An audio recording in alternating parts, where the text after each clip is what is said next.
እግዚአብሔር የተመሰገነ ይሁን ስሜ መጋቢ ለወየው ስንሻው እባላለሁ የአገልግሎት ድርሻዬ የኢትዮጵያ ሙሉ ወንጌል አማኞች ቤተክርስቲያን ምክትል ፕሬዝዳንት ነኝ ለመልእክቴን ለምትሰሙ ሁሉ አስቀድሜ በጌታችን በመድኃኒታችን በኢየሱስ ክርስቶስ ስም ሰላምታዬን እያቀረብኩ በለቱ ይሄንን ንግግር ለማቅረብ ምክንያት የሆነን ጉዳይ አቀርባለሁ አንዱ በዚህ በጥቂት ቀናት ውስጥ ባለፉት ቀናቶች ውስጥ በተለያዩ ማህበራዊ ሚዲያዎች ላይ እየተላለፈ ያለ እና በጽሁፎች ተለጥፎ ያየነው ጉዳይ አለ ይሄም በጣም በበርካቶች እጅ እንደገባና እንደታየ መረዳት ችለናል እሱ ምንድነው በአዲስ አበባ ከተማና በሌሎች የክልል ከተሞች ያሉ የኢትዮጵያ ሙሉ ወንጌል አማኞች ቤተክርስቲያን አጥቢያ ቤተክርስቲያናት ከፓስተር ዮናታን አክሊሉ ጋር በመተባበር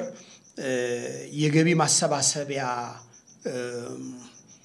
ስራዎች እየተሰሩ እንደሆነ ገንዘብ እየተሰበሰበ እንደሆነ የሚያሳይና እነዚህ ይህንንም ደግሞ ድጋፍ የሚያደርጉ ሰዎች ድጋፋቸውን የሚያስገቡባቸውን አካውንቶች ዘርዘር አድርገው ጽፈዋል በዚህ ይሄን በተመለከተ ለመናገር ነው በዚህ ያለውት ይሄ የሚተላለፈው መልእክት ፈጽሞ በቤተክርስቲያናችን ዕውቅና የሌለው ቤተክርስቲያናችን የማታውቀው ተግባርና ስራ ነው ከወንድማችን ዮናታን አክሊሉ ጋርም በዚህ ስራ ዙሪያ ምንም አይነት ንግግር ያላደረግን መሆኑን መግለጽ እንፈልጋለን ስለዚህ ይሄ እነዚህ አካውንቶች በአንድ ግለሰብ ስም እንደተከፈቱ መረዳት ችለናል እሱም በሚመለከተው አካል የምንሄድበት ቤተክርስቲያንቷ የምትሄድበት ይሆናል ነገር ግን ቅዱሳን ወይ ምእመናን በሙሉ ይህ የገንዘብ ማሰባሰቢያ የተባለው ስራ በፍጹም ማታለልና ማጭበርበር የተሞላበት በመሆኑ ቅዱሳን በዚህ ማታለል ውስጥ ገንዘባችሁን እንዳትበሉ ወይም ደግሞ በዚህ ዙሪያ ላይ ተሳትፎ እንዳይኖራችሁ ማሳሰብ እንፈልጋለን እንዲህ አይነት መሰል ድርጊቶች አሁንም በብዛት ይታያሉ አልፎ አልፎና ከእንዲህ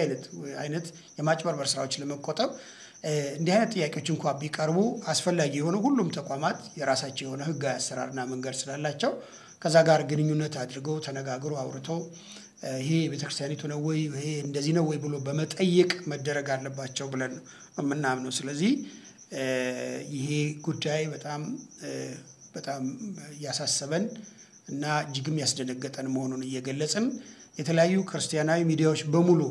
ይሄ ጉዳይ ይሄንን ነገር ሼር ያደርጋችሁ ቅዱሳን እንዲደርሳቸውና ከእንዲህ አይነት አታላዮች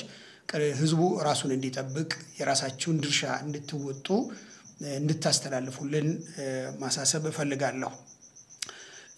በተጨማሪ ያው ባለፉት ሳምንታት ውስጥ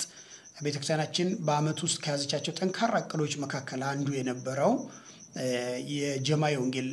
ስብከት ወይም ደግሞ ወንጌል ስርጭት ነበር በአዲስ አበባ ስቴዲየም የተካሄደ ያ ፕሮግራም በጣም ውጤታማና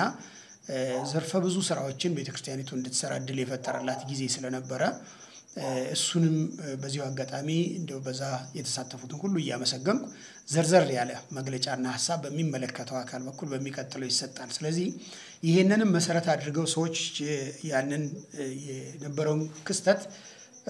መሰረት አድርገው እንዲህ አይነቱን ስራ ህገወጥ የሆነውን ስራ የማጭበርበር ስራ የዝርፊያ ስራ ለመስራት የተሰማሩ ሰዎች እንዳሉ ደርሰንበታል ስለዚህ ቅዱሳን በዚህ በኩል ራሳቸውን እንድትጠብቁ አደራ ማለት ፈልጋለሁ ሚዲያዎችም የበኩላቸውን ድርሻ እንድትወጡ ህዝባችንን ከዘራፊዎችና ከጭበርባሪዎች ራሱን እንዲጠብቅ እንድታደርጉ በዚሁ መልእክቴን ማስተላለፍ ፈልጋለሁ አመሰግናለሁ